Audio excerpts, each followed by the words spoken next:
Hi, I'm Tim Boss, and thanks for joining me on one of these regular training videos. Today's training video is going to be a little bit different than some of the other ones that we're going to be doing. This one actually goes a bit deeper into how we've connected with Google Cloud Platform, and then also how you can use ShareRing Link to utilize some of the power of Google Cloud Platform. We're actually going to use some slides for this one as well, instead of just videos or hands-on demonstrations. There's a little bit of both. Today we'll be going through introduction, which I'm doing now. I do want to dive a little bit deeper into how we are using Google Cloud, to give you an example of how to set up some of the infrastructure or how we use the infrastructure and so on.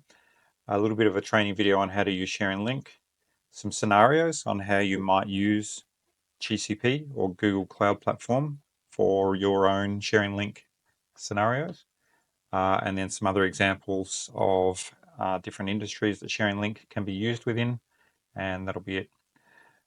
In terms of how we've integrated with Google Cloud, I thought it would be interesting to sort of show how our infrastructure is set up. This is actually just a small snapshot of some of the main parts of our infrastructure. And part of this is really to sort of help you understand and give confidence in the way that we've built things out to be a resilient environment, but also to look at how you could set up your environment if you're to start using Google Cloud. First of all, we basically store our code in a Bitbucket repository. So like GitHub, similar to GitHub, we have pipelines basically set up, and we've mirrored that environment into the Google Cloud Source repositories. So that effectively gets regularly mirrored from Bitbucket, giving us a really good backup. And what happens when we do a release and it's passed through our test environment and passed the automation testing, we basically have a pipeline set up that will automatically build and deploy effectively our whole environment and on demand. What that basically means is in our subnets that we have set up, we have our internal blockchain nodes, we have Elastic Compute Clouds, we have containers set up, we have different clusters set up, we have a NAT set up, we have our DNS zone set up internally, we use cloud storage, we've got our artifact repositories, we've got the Cloud Run service that we use, the cloud logging services, our alerting and monitoring services, as well as our Sentry services that we run. And all of that's connected to the internet through the virtual private cloud that's set up through Google Cloud. So we mirror that environment into our development and our production environment so that we have effectively a one-for-one environment. So when we do our testing, we know that it's actually going to work in production. The beauty about what we've built here is it means that, number one, if the environment goes down, we can bring it up very, very quickly. There is not a lot of stateful data here. So what it means is that we don't actually really store much information in the databases at all that needs to be regularly updated or anything like that, other than monitoring information, some of the debug information, error information, but all of that stuff's backed up regularly. The other information that we store is people's email addresses. That's it. We don't store any other information on our servers about our users at all. So if somebody were to go in and try to hack us and get data from us, they'd be very, very disappointed, which is quite unusual for an identity-based company. Let's jump into a quick video that discusses how to connect to ShareRing Link and how to use ShareRing Link.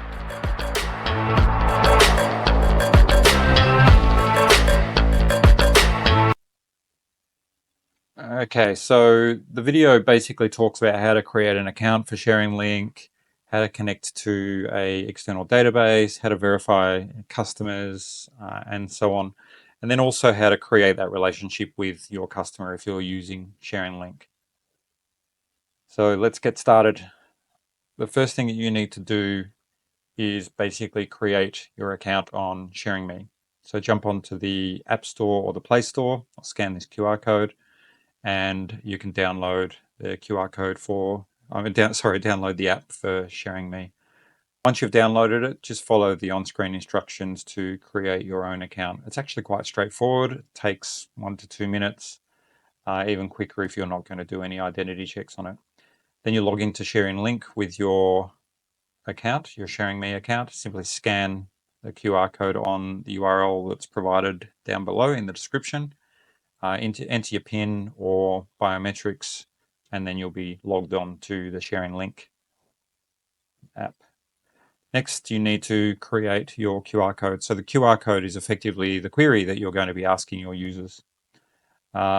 Create query and enter the query name. So in this example, we're saying, are you over 18?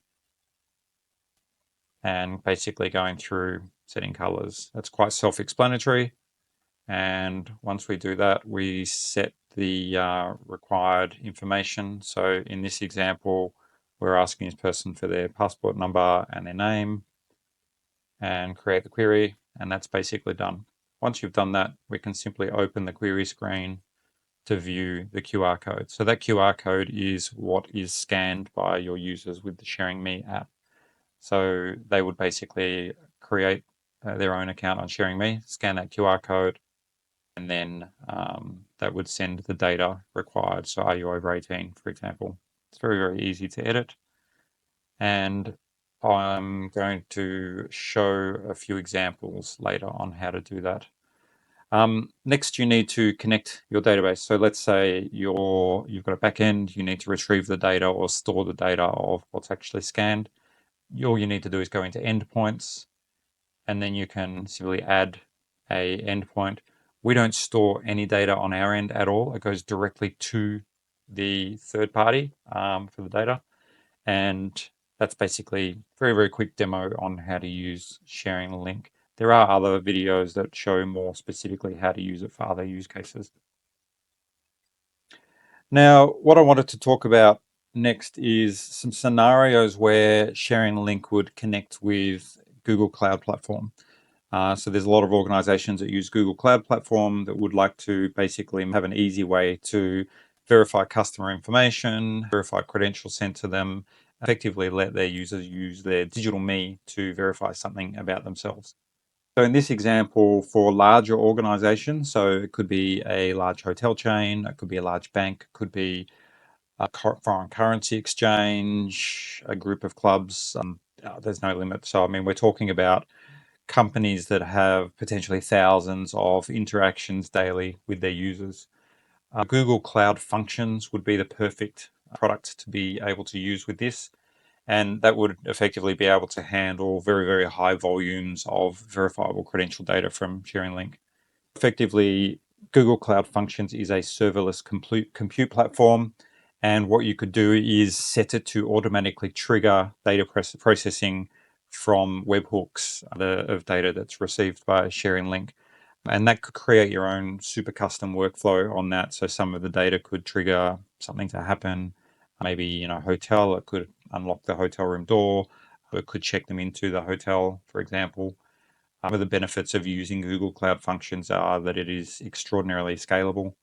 You can have thousands, tens of thousands, millions of transactions going through that. Very, very flexible, so you can create your own workflow. The data that's retrieved can be stored anywhere, such as GCP storage, Firestore, data store, and so on. It's also easy to integrate with other GCP services or external systems. So I will, in the future, give a very specific example on how to use or connect ShareRing Link with GCP.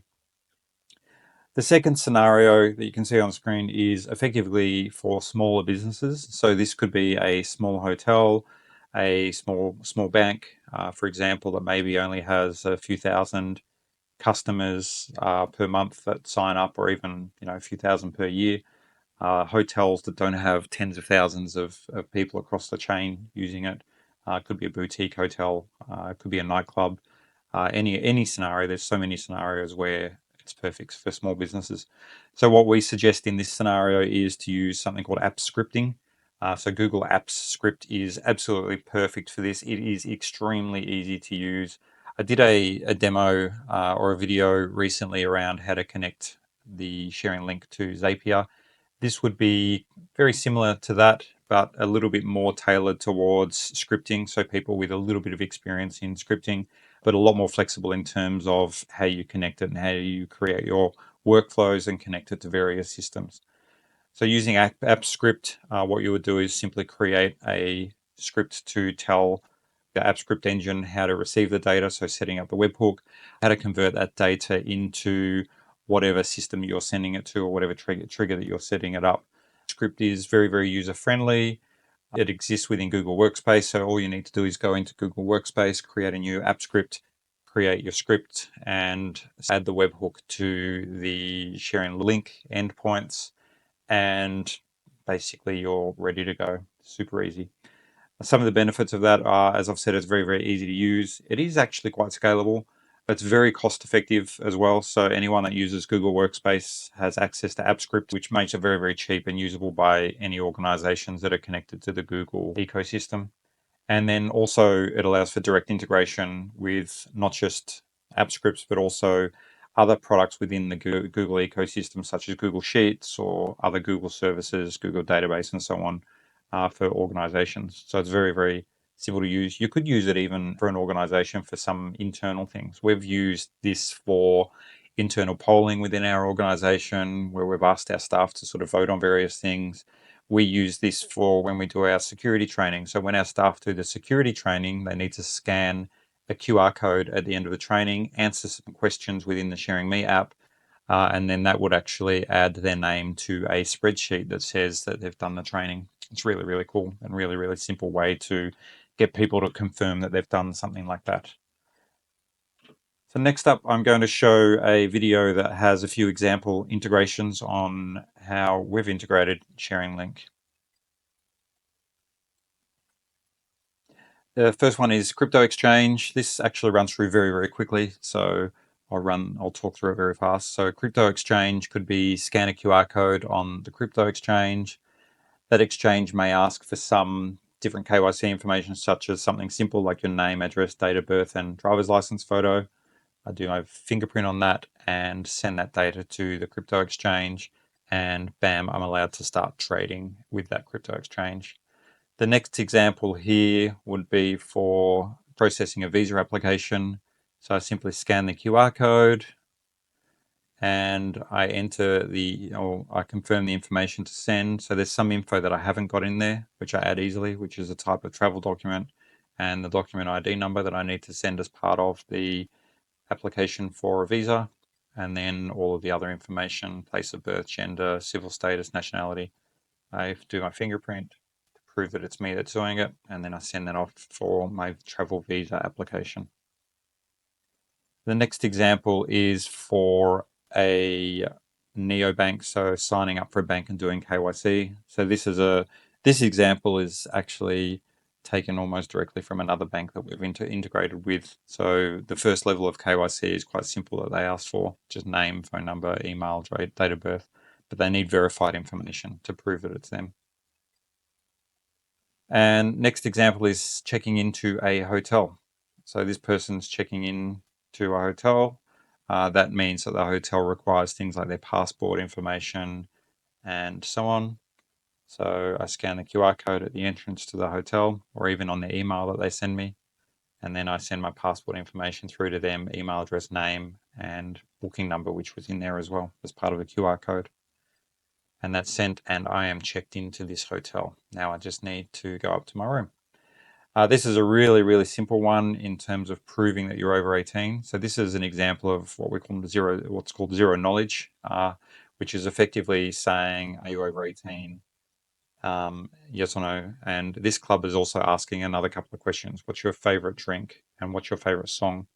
So in this example, you could use something like AppScript to send data of the favorite song to the DJ booth and favorite drink to the VIP manager so that they can get you a drink as you're entering, and check, you're over 18, so you're allowed in that club. The final example that we've got here is the bottle shop or the drinks online ordering. Simply click to buy, scan to prove that you're over 18, and all it's asking is, are you over 18? I send my age through, yes, and fingerprint to prove that it's me that's doing it and it's a human being and not someone that's stolen my phone, and it lets me through. As a bonus, this is actually one more. I think we've got a couple more actually. So this is logging into ShareRing Link. This is another example of how we've used it for what's called OAuth login. So you could actually use the ShareRing Link to log in to a platform using OAuth 2 as well. And that is it, and it goes through and I start creating a new query. One of the many takeaways from this video is that along with ShareRing Link, it's really the Google Cloud platform that offers a huge range of solutions that cater to businesses of all sizes, from small businesses seeking simplicity to large enterprises requiring robust scalability. Also adding some features within ShareRing Link that'll actually allow you to create your own database, cloud storage solution, etc. within your own Google Cloud account. So that's some additional functionality that we're doing to integrate more closely with Google Cloud. We've also been doing some R&D around Gemini and integrating with the Gemini APIs, not just for the ShareRing app, but also for ShareRing Link in terms of making it easier to create queries and so on. So we're really excited to demonstrate what's actually happening around there. So hopefully we'll have some demonstrations for that for you soon. So retrieving identity or verifiable credentials from ShareRing Link and then pushing them via the Google Cloud platform is an ideal linking of the two technologies. And we're looking forward to seeing what you do with it. And I thank you very, very much for watching this video. Thank you.